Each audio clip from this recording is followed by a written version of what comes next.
children of Kolob right now. All right.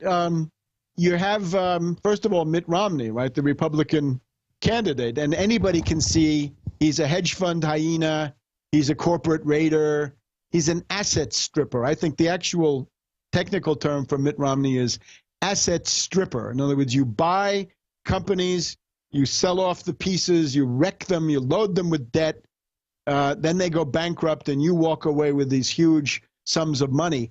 And this is facilitated by the U.S. tax code, because the money that Romney got in this Bain Capital phase, which is from the early 80s, it's about 20 years. It's from about 1983, 84 to 2002.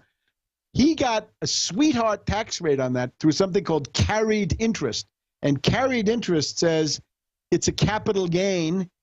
It's carried interest. So 15% in many cases, right? Whereas if he'd been, paying tax on wages, right, would be 35% for a lot of that time, different wage rates. So that's Romney. Now, he does represent this Mormon political operation, right? There's a tremendous amount to be said about the Mormons.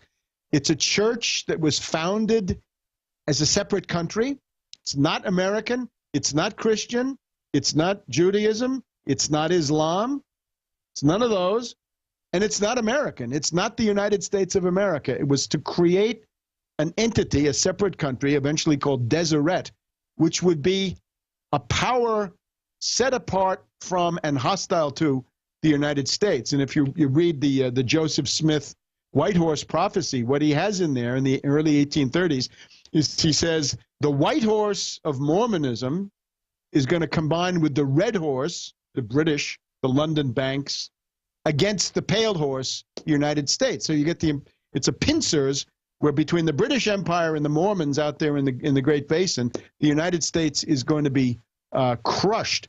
Now, then this is inherent in it from the beginning. It's a theocracy. They say self-government under a constitution is blasphemy. It's inherently impossible. God doesn't want it, right? We want to have a theocracy. It's very similar to Al-Qaeda, right? Al-Qaeda's rap is every government in the Arab world is illegitimate because it's not the caliphate, because it's not the kingdom of God on earth.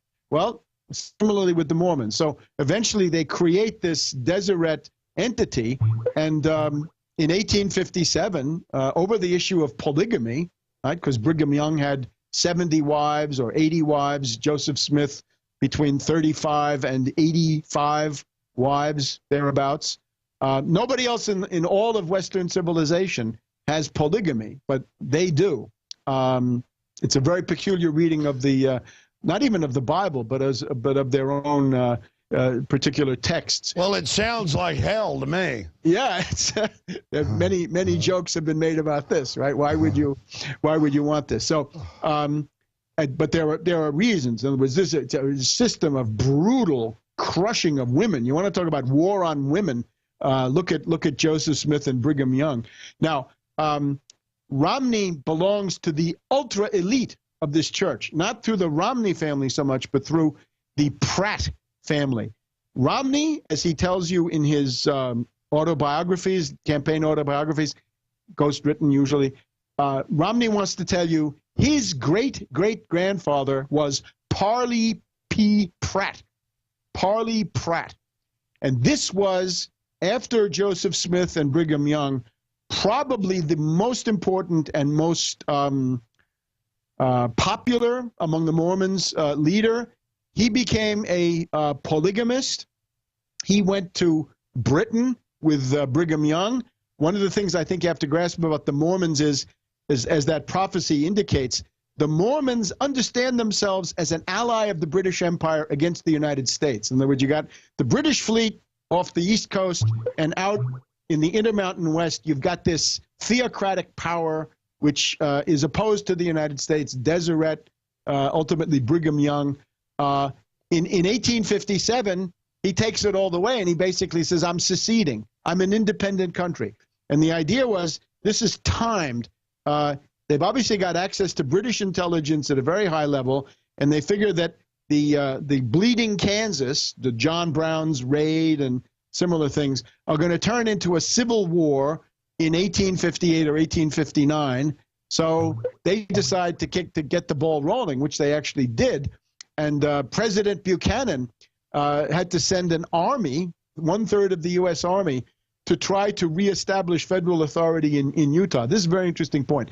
The first time a U.S. president ever said the word terrorism is the proclamation of President James Buchanan in 1857, where he says, "The Mormons have created a strange system of terrorism out there in the Great Basin. They are in a state of insurrection, and I'm sending 3,000 troops or whatever he had, 1/3 of everything that he had, out there to reestablish federal authority." So this is done in close cooperation with the British. And Webster, I'm going to have you back about this, because here's the deal.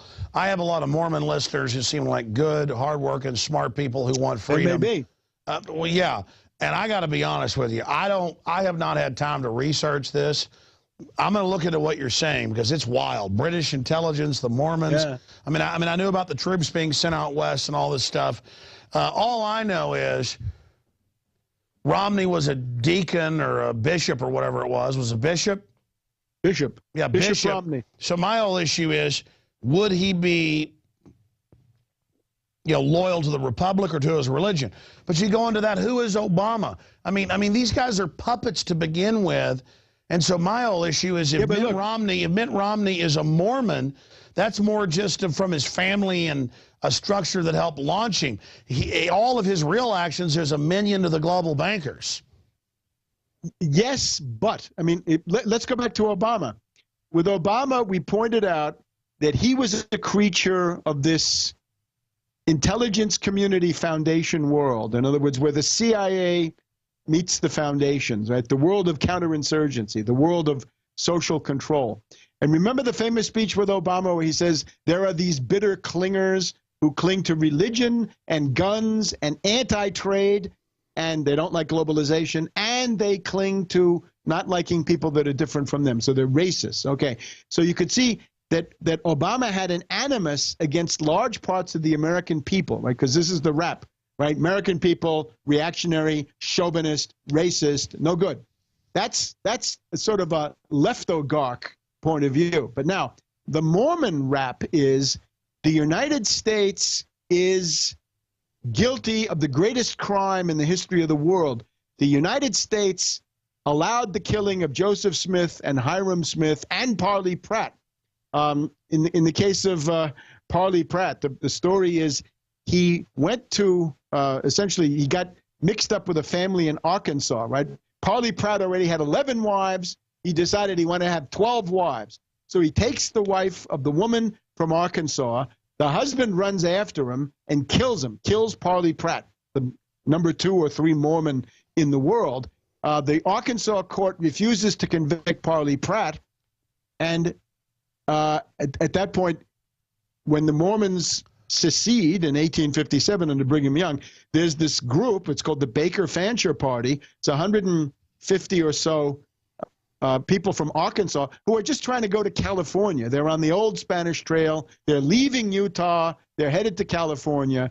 And it's pretty clear Brigham Young gives the order, and they're massacred. It's the biggest massacre in U.S. history other than 9/11 or Oklahoma City. Comes in third. And for many, many years, more than a century, it was number 1.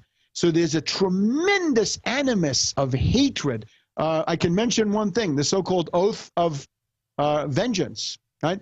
Under Brigham Young was put into the liturgy, what they call the temple endowment of the Mormon Church, a proposition saying, I promise, and I'm paraphrasing now, to exact revenge on the United States of America and its people for what they did to Joseph Smith and Hiram Smith.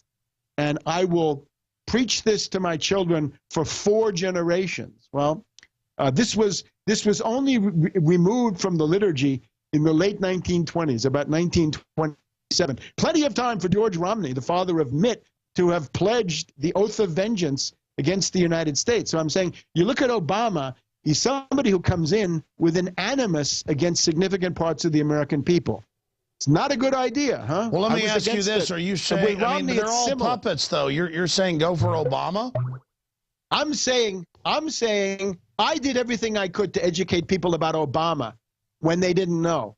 Now, and you've done it too, people who want to know about Obama can find out, right? They can look at these films. I wrote 2 books. I got nothing to add on Obama. But I'm telling you, people don't know the stuff that I'm finding about Romney and the Mormons. And I think this is equally scary, maybe worse. Because this is now a blood feud. This is a vendetta. And what role this plays. But what about the Mormon prophecy that a Mormon will become president and save the republic when it hangs by a thread? That's called a coup. That's called a coup d'etat.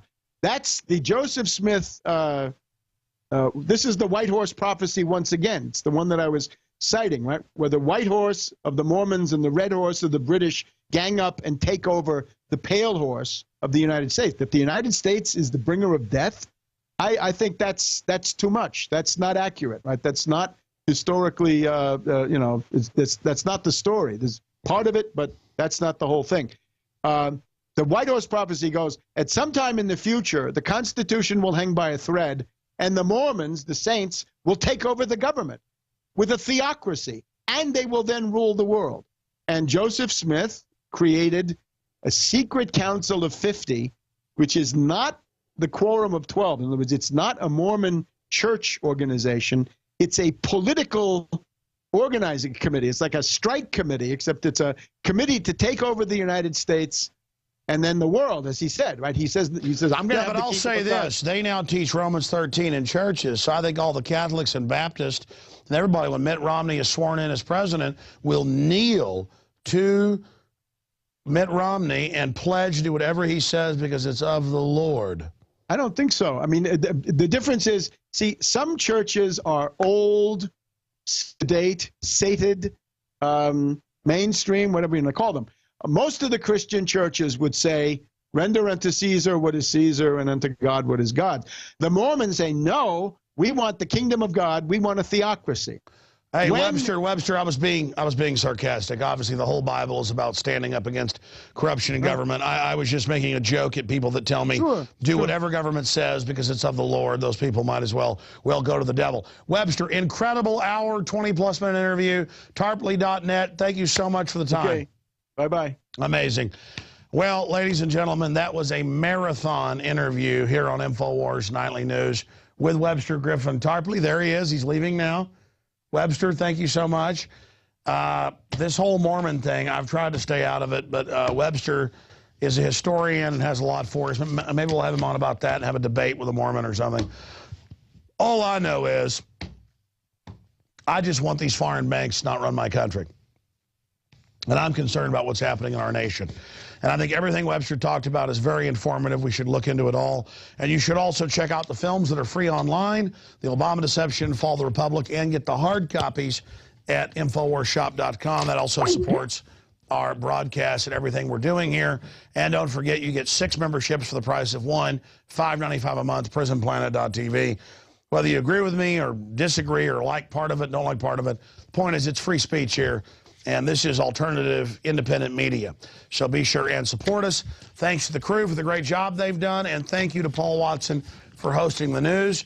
Lord willing, I'll be back tomorrow, 11 a.m. Central, 12 noon Eastern for the syndicated radio show. And back tomorrow night, 7 p.m. for InfoWars Nightly News. That's it for this edition